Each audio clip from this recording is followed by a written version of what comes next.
নমস্কার, আপনি দেখছেন দৈনিকের খবর। এখন সময় হয়েছে ফটাফট বড় খবরের। তাহলে চলুন জেনে নেওয়া যাক আজকের দেশ ও বিশ্বের নির্বাচিত গুরুত্বপূর্ণ 25টি বড় খবর মাত্র 5 মিনিটে। আর যদি এখনো আপনি আমাদের চ্যানেলটিকে সাবস্ক্রাইব না করে থাকেন তাহলে এখনই সাবস্ক্রাইব করে নিন এবং পাশে থাকা বেল আইকনটি প্রেস করে রাখুন যাতে প্রতিদিন এমনই গুরুত্বপূর্ণ খবর সবার আগে আপনি পেয়ে যান। লোকসভায় 131তম সাংবিধানিক সংশোধনী বিল 2026 সালের 298 এর মধ্যে 230 ভোটে পরাজিত হয়। 33% নারী সংরক্ষণের সাথে ডেলিমিটেশন বিতর্কের পর বিরোধীদের ঐক্যে বিল আটকে যায়। আজ রাত 8:30 পিএম মোদি ভাষণ দেবেন। নারী সংরক্ষণ বিলের পরাজয়ের পর এটি গুরুত্বপূর্ণ। তিনি বিরোধীদের তীব্র সমালোচনা করেছেন। কংগ্রেস সভাপতি মল্লিকার্জুন খার্গে বলেন, ঐক্যবদ্ধ বিরোধীরা সংবিধান ও গণতন্ত্র রক্ষা করেছে। প্রিয়াঙ্কা গান্ধী একে কেন্দ্রের কালো দিন বলেছেন।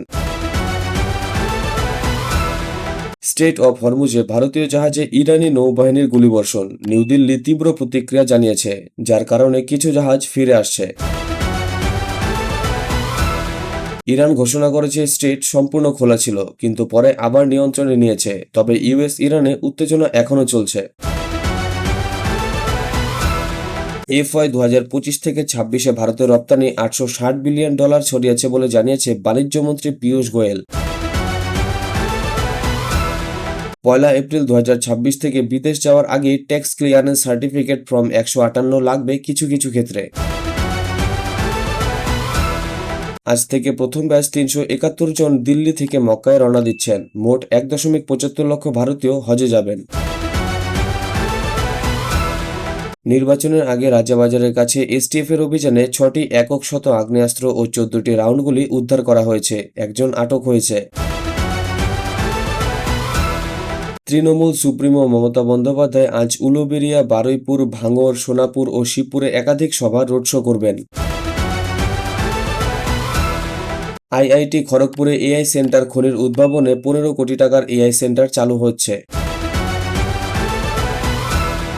জলপাইগুড়িতে এক ভক্ত পায়ে পড়তে গিয়ে নিরাপত্তা ভেঙে এগিয়ে যান, ফলে মমতা চমকে ওঠেন।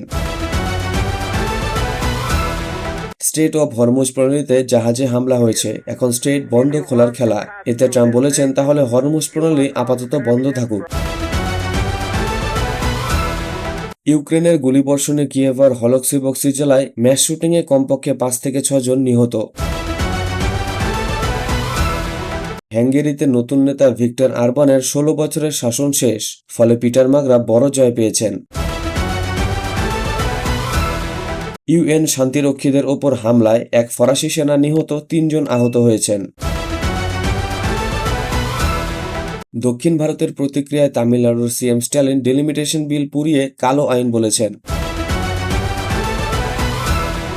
আদানি এশিয়ার সবচেয়ে ধনী ব্যক্তি। সাময়িকভাবে আম্বানিকে ছাড়িয়ে গিয়েছেন গৌতম আদানি। দিল্লিতে খুন। সাউথ দিল্লির সিআর পার্কে বাবা ছেলে ছুরির আঘাতে নিহত হয়েছেন। পুনে এয়ারপোর্ট চালু। রানওয়ে মেরামতের পর ফ্লাইট চলাচল শুরু হবে। কলকাতায় নির্বাচনী প্রচার বিজেপি নেতা তাপস রায় ও শিশির বাজুরিয়ার প্রেস কনফারেন্স। এই ছিল আজকের 25টি বড় খবর। সত্য ও দ্রুত খবরের আপডেট পেতে যুক্ত থাকুন দৈনিকের খবরের সঙ্গে। ধন্যবাদ।